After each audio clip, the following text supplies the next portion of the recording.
गहरी रात की चादर में लिपटी राज अपने बड़े बंगले के कमरे में अकेला बैठा था। उसके हाथों में एक पुस्तक थी, who will cry when you die. यह किताब उसकी जिंदगी को परिवर्तित करने का संदेश लेकर आई थी। राज ने अपनी आंखों से गहरे सोच और आत्मविश्वास से भरी हुई थी। उसकी जिंदगी में अब कुछ बदलाव आने का समय आ गया था। उसने तय किया कि वह अपनी आखिरी ख्वाहिश पूरी करेगा और उसी के साथ एक अनूठी यात्रा शुरू हो गई।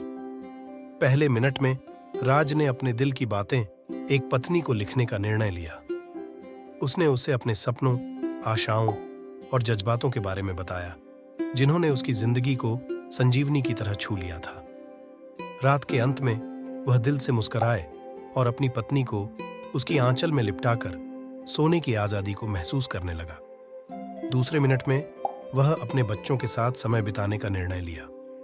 उनसे मिलने के बाद राज ने उन्हें गले लगाकर उनके भविष्य के बारे में सपने देखने की महत्वपूर्णता सिखाई। बच्चे खुशियों के साथ उसकी बातों को सुनते रहे और रात भर वे आपस में हंसते रहे। तीसरे मिनट में राज ने अपने माता पिता के साथ बिताए गए दिनों को याद करने का निर्णय लिया।